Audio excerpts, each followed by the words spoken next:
Okay, hey again, last video, yay! Because this has seriously been the most embarrassing thing I've ever done. It is so much easier talking to you guys when you are in here instead of an empty room, but we're doing the best we can. So let's review, let's talk about where we've been. Okay, we started out with perimeter, and we said that perimeter goes around a shape. Perimeter always goes around. For example, the frame around a picture. The fence around a playground, okay? The little word that helps us remember is pa. Pa says perimeter add, okay?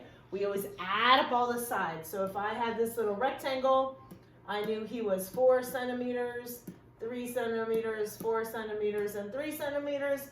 Perimeter says pa, perimeter add, we add up all the sides. So 4 plus 3 plus 4 plus 3. The perimeter equals 14 centimeters, okay? All we do is add for perimeter. Now, we've done 2 different kinds of area now, okay? We've done area of either squares and rectangles, and then we went on to area of right triangles, okay? Now, remember, area always covers something, okay? Area covers, and it works the same for either the triangle or the rectangle, okay? Area covers something. For example, the tile that is covering this floor, okay? The paint that covers the wall, the blinds that cover the window. Area always covers something, no matter what shape you're doing, okay? The little word that helps us to remember area is ma, okay? Ma says we multiply area.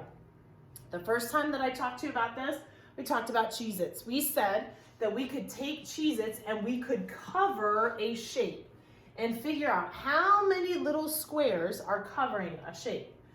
We also said that as a shortcut, instead of every single time counting how many Cheez-Its are covering that shape, our shortcut was how many Cheez-Its were across. Let's say there are 8 Cheez-Its across this time and 3 Cheez-Its down. We'll say this time it's feet, okay?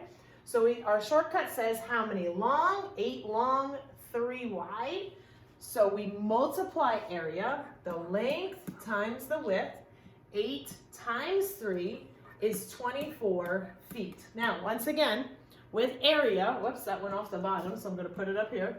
With area, our little word is squarea, okay? It helps us to remember that area is always measured in squares, so our answer has to be in square units. So we put the little 2 flying up in the air. That says 24 square feet.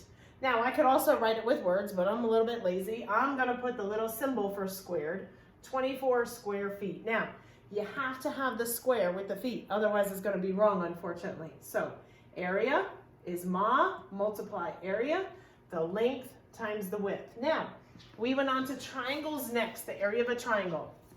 And we said this right triangle is half the part of the little rectangle. That's why when we find the area of this right triangle, we are going to do the base times the height, our little triangle vocabulary. So the base times the height, and then we're gonna divide it by 2. And there's a whole bunch of different ways you can see that formula. You could either see base times height divide by 2. You could see 1/2 the base times the height. In other words, all you have to do, any way you slice it, you have to multiply the base times the height, divide by 2. Every single time. Base times height, divide by 2. Base times height, divide by 2. So let's say my base is 4 and my height is 5. So base times height, 4 times 5 is 20, divided by 2 is 10. Now, once again, let's say it's feet. Because it is area, we call it squarea, it has to be squared feet, okay? So we talked about perimeter goes around, we add up all the sides, area covers something, and it's always measured in squares, so it has to, our answer has to be in square units. Whether it is a square, a rectangle, or a right triangle, always has to be in square units, okay?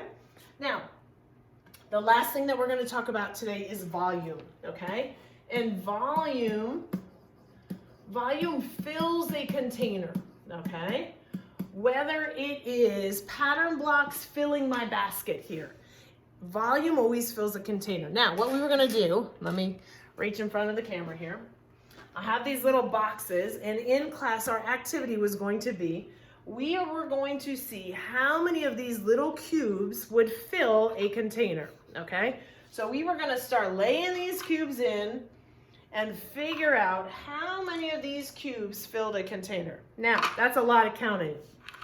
And hoping what I was gonna hope for you to see when we did this activity was the first thing that you had to do was we wanted to see how many of these cubes would cover the bottom of our shape first, okay? So we would cover the bottom of the shape first with all these cubes and see how many it was. Okay, now, unfortunately, you're not doing it here, but if we wanted to see how many we're covering, let me see if I can figure out how many you're gonna go across. Hang on, give me a minute here. My little cubes. It looks like we have 1, 2, 3, 4, 5, 6, 7, 8. 8 cubes across and 1, 2, 3, 4, 5, 6, 7, 8 cubes high. Okay, so if I wanted to know how many cubes we're gonna cover, does that sound like area to you? So here in my box, this is across the bottom. I had 8 across and 8 wide. So I know that 64 cubes were just gonna cover the bottom of my box. Now, am I done? No, because that is just covering the bottom. Then I need to find out how many tall it's going to be, okay? Now, I would have 64 in this bottom row, then 64 in the middle row, and then 64, and then 64. Because I just figured out there would be 4 layers that fit in this box, okay? That's why when we find volume of something, we figure out how many are across the bottom of that shape, and then have to figure out how many layers of it would be, okay? In my box here, I'm not very good at drawing 3D shapes, but here we go, okay? We said that it was 8 wide and 8 long, so we knew that 64 were gonna fit across that bottom. Now, I just realized that it was gonna be 4 layers high, so 64 times 4. So for our formula for volume, we would take the length times the width to figure out how many fit across the bottom, and then we need to figure out how many layers would fill that box. So we would do times the height. That's why volume is length times width times height, because we figure out how many cubes would fit across the bottom, figuring out the area covering the bottom, and then how many layers high it would be. So the formula for volume is length times width times height. Figure out how many fill the bottom and then how many layers there are, okay? Now, once again, you can use a calculator for this because you're gonna be multiplying 3 measurements every time. This actually should be 8 and this should be 4 tall, okay? So we had 8 times 8 is 64 times 4 layers high. So we would do 8 times 8 times 4. And I'm actually gonna grab a calculator because I'm not gonna do that in my head. So you guys can take your phone or your calculator, and this is what we're gonna put in our calculator. 8 times 8 times 4 equals 256. Now, let's say these are inches right now. What did I just fill this box with? Did I fill it with squares? No, I filled it with what? I filled it with cubes, okay? Volume, because it's filling something and it has to be 3-dimensional, volume is always filled with cubes. Now, the way to write cubic is with a little flying 3. So our answer, let's say, is 256 feet. This little 3 means it is cubic feet, because volume, we don't fill it with square things, we fill it with cubes. So our answer says 256 cubic feet. Now, the way I remember this, there's a couple different ways. In volume, there's 3 measurements, length and width and height. So there's a little 3 flying for the answer. That's the easiest way to remember it for me. If there are 3 measurements, length times width times height, there's a little 3 flying in the air. Now, if you look at your study guide, the page on volume looks like this, okay? Volume fills a container, okay? Volume fills a container, and a lot of times you'll see it with cubes. When you do it, you're gonna do the length times the width, because that would show how many cubes were in the bottom row, and then how many tall it is times 2, okay? So now looking at this second page, this is the page that I'm really interested for you. To find the volume of something, you multiply the length times the width times the height, because you figure out how many are laying across the bottom first and how many rows of them you're going to need. So using a calculator, I'm going to move in a little bit closer. You would do 6 times 9 times 9 equals 486. Now, since there are 3 measurements, we're going to put a little 3 at the end for cubic, okay? Use a calculator, I said. Now, some of these have the shape, length times width times height. Some of them just have the numbers, length times width times height. So volume, always multiply length times width times height, and the answer is in cubic. Now, that is the only page that you have to send me a picture of, okay? So I can see that you know how to do volume. So now looking back at the front, here's all 3. We have perimeter goes around, we add up all the sides.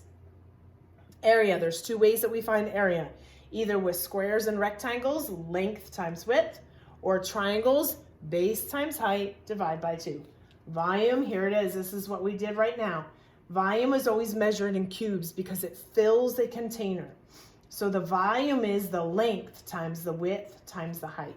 So once again, you're going to have 1 page to send me a picture of. If you do not know how to send pictures of something, let me know and we can figure out when I might have to meet and collect your work. Please, please, please let me know if you have any questions. But that's all the new stuff, okay? We have area, perimeter, and volume. That's it. That's everything you needed to know for 5th grade. So let me know if you have any questions or concerns. I'm going to put these on Google Classroom and email them out. So let me know. I'll talk to you soon. Bye.